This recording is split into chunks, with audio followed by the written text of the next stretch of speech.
स्वागत है आप सभी का।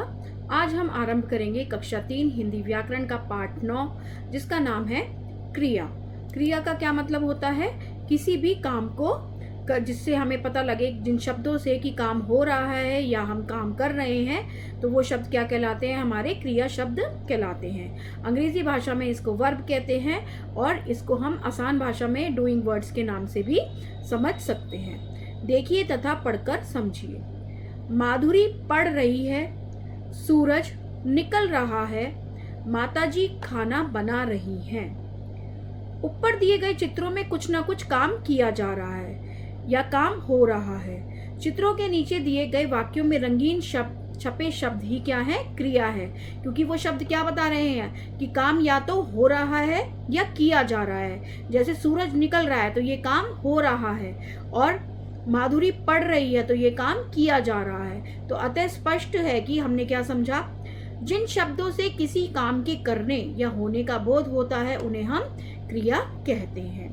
कुछ काम किए जाते हैं जबकि कुछ काम स्वयं हो जाते हैं। जो प्रकृति से हमारे रिलेटेड काम होते हैं वो काम स्वयं होते हैं और जो काम हम करते हैं किसी प्राणी द्वारा होते हैं तो वो काम किए जाते हैं। जैसे लक्ष्य पतंग उड़ा रहा है, काम यहाँ पर किया जा रहा है। ठंडी हवा चल रही है, काम स्वयं हो रहा है। आगे बढ़ेंगे क्रिया के भेद। क्रिया के निम्नलिखित दो भेद हैं, अकर्मक क्रिया और सकर्मक क्रिया। अकर्मक क्रिया का क्या मतलब होता है? ऐसी क्रिया जिसे अपना भाव पूरा करने के लिए किसी कर्म की आवश्यकता नहीं होती वो अकर्मक क्रिया कहलाती है। जैसे कि उदाहरण से समझेंगे, राहुल खेल रहा है, नमन देख रहा है। तो क्या हो रहा है? इसमें हमें किसी और कर्म की जरूरत नहीं है। हम सीधे सीधे बता रहे हैं कि ये कार्य ऐसे हो रहा है, ये भाव ऐसे पूरा हो रहा है। और इसके विपरीत सकर्मक क्रिया में क्या होता है? ऐसी क्रिया जिसे अपना भाव पूरा करने के लिए कर्म की आवश्यकता होती है तो वो सकर्मक क्रिया कहलाती है। उदाहरण से समझेंगे, तन में खाना खा रहा है, जिसमें आपको जवाब मिलता है तन में क्या खा रहा है? तन में खाना खा रहा है। पिताजी मंदिर गए हैं, पिताजी कहाँ गए हैं? पिताजी मंदिर गए हैं। तो इसमें क्या है? कर्म की आवश्यकता है। और कुछ अन्य क्रियाएं देखेंगे अभी हम। हंसना, लाना, नाचना, उतरना, सुनना, रोना, जाना, गाना, चढ़ना, लिखना आदि, ये सब क्या है? ये सब अन्य क्रियाएं हैं। तो हमने इस अध्याय में क्या सीखा? जो शब्द किसी काम का करना या होना बताते हैं उन्हें हम क्रिया कहते हैं और कुछ काम किए जाते हैं तथा कुछ काम स्वयं हो जाते हैं। क्रिया के कितने भेद हैं? क्रिया के दो भेद हैं, अकर्मक क्रिया और सकर्मक क्रिया। अब हम अभ्यास की ओर बढ़ेंगे, आओ करके देखें। सही विकल्प पर सही का निशान लगाइए। पहला है, किसी काम का करना या होना कहलाता है क्रिया। तो यहाँ पर हमारा तीसरा विकल्प बिल्कुल सही है।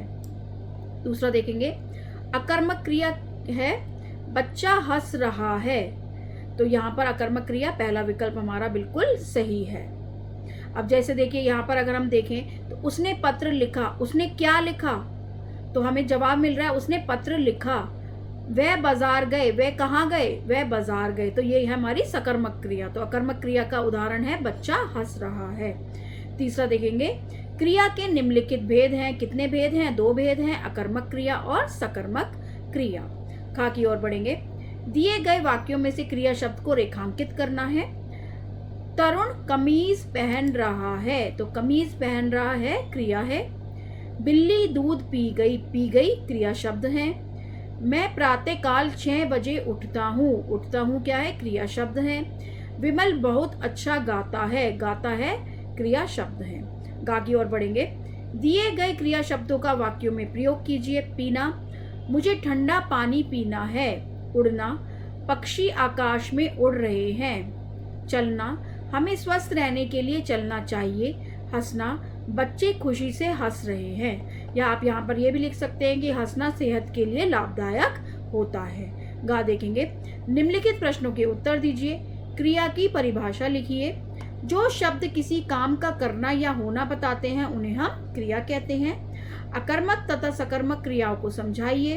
तो ये आप पेज नंबर 34 से लिखेंगे, प्रश्न नंबर 34 से। ये हमने गुलाबी रंग से यहाँ पर मार्क किया हुआ है। तो आप बताएंगे कि क्रिया के दो भेद हैं, अकर्मक क्रिया और सकर्मक क्रिया। जिसमें कर्म की आवश्यकता नहीं होती वो अकर्मक क्रिया कहलाता है, और सकर्मक क्रिया जिसमें अपना भाव पूरा करने के लिए कर्म की आवश्यकता होती है तो वो सकर्मक क्रिया कहलाता है। क्रिया अध्याय में हम इतना ही पढ़ेंगे। आशा करती हूँ आप सभी को समझ आया होगा। बहुत बहुत धन्यवाद।